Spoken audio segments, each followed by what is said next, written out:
bit more comfortable.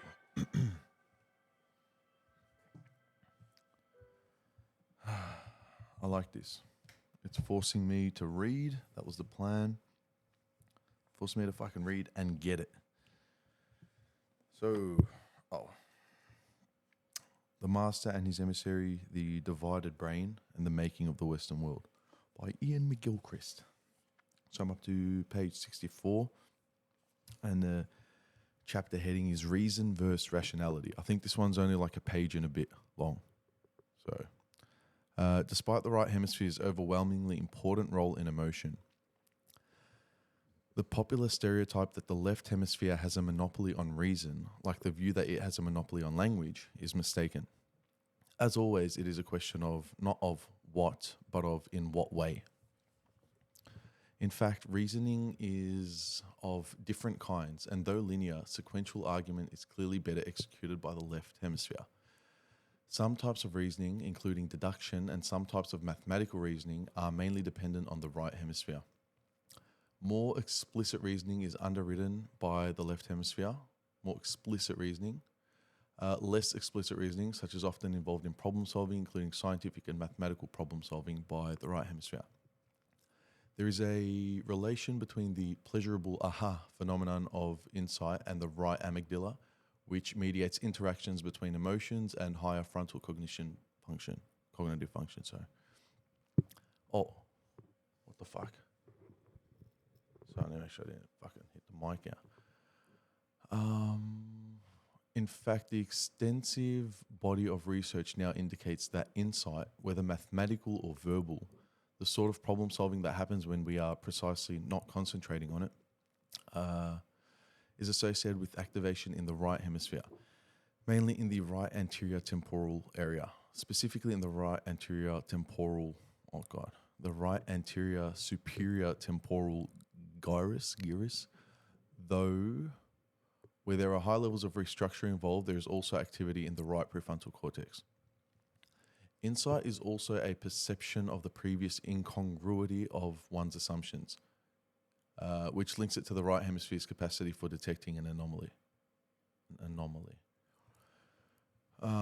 Problem solving, it's only like a page, but it's dense, but it's good. This is interesting. Problem solving, making reasonable deductions and making judgments may become harder if we become conscious of the process. Thus, rendering one's thought processes explicit, or analyzing a judgment may actually impair performance because it encourages the left hemisphere's focus on the explicit superficial structure of the problem. The evidence is that mathematical skills are divided between the hemispheres. Some studies have shown mathematical performance to be impaired worse in children and in adults with the left hemisphere than the right hemisphere damage. However, in another study, left hemisphere damaged children were significantly poorer only at written language, while right hemisphere damaged children performed worse on written language, reading, and maths. The right hemisphere, I need water. 3 minutes is actually good. Bada bing, bada boom. Right. However, in another study, children were significantly poorer only in written language, while in the right hemisphere it was language, reading, and maths. The right hemisphere clearly does play a role in arithmetical calculations. And in general, mathematical calculations activate more strongly on the right. Addition and subtraction activate the right parietal lobe, whereas multiplication activates verbal remembrance of the timetables in the left hemisphere. Wow. Addition and subtraction activate the right parietal lobe, whereas multiplication activates verbal remembrance of the times tables. And that's so fucking true. That's weird.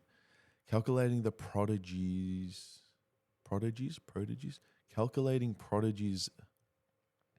that can't be it, appear to use more right hemisphere dependent strategies, making use of episodic memory.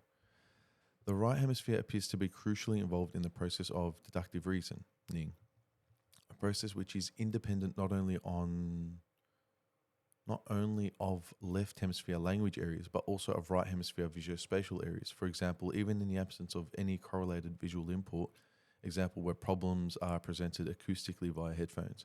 Different types of reasoning problems evoke activity in the right superior parietal cortex, bilaterally in the precuneus. I don't know what I'm reading, so I'm hoping the playback makes it make sense.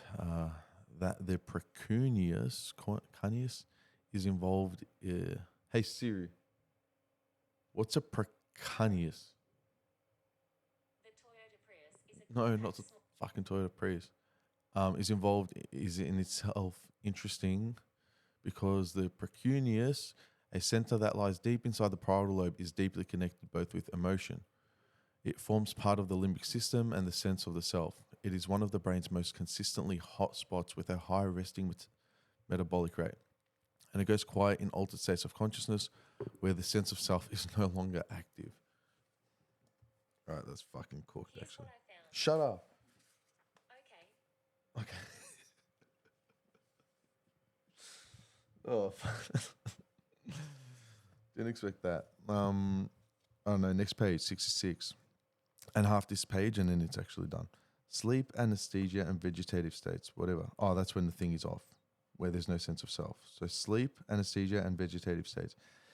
It seems to play an important role in episodic memory, which is crucial for personal identity and in adopting the first-person perspective.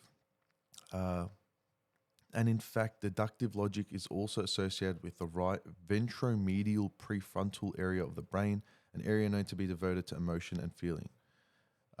Seeing what follows from a social emotional understanding of the situation in which one finds oneself in the real world is at least as important then as seeing what follows from an abstract proposition. Okay? One finding that might seem at first sight unexpected, but full significance of it, which will become apparent only in the next chapter, is that the right hemisphere that has, I can feel myself just giving up, almost done, that has the intuitive sense of numbers and their relative size. However, sense is approximate and does not have precision. The left hemisphere, by contrast, has precision, but it has no intuitive sense of what it is actually doing, other than following the rules and manipulating symbols. That's cool. If one acquires a computational skill leading to a precise answer, it will be most evident in the language in which it was acquired. There is no such language effect in relation to inexact estimation, the intuitive sense of size. Lost me there. It is worth considering that numbers can either signify absolutes, a quantifiable amount, as in statistics, which would suggest an affinity with the left hemisphere, or signify relations, which would suggest an affinity with the right hemisphere. For Pythagoras, finally came in handy, meme. It was this regularity of proportion or relationships rather than number in any absolute sense. That's true. What underpinned music and beauty, the music of the spheres, the natural harmony of the universe.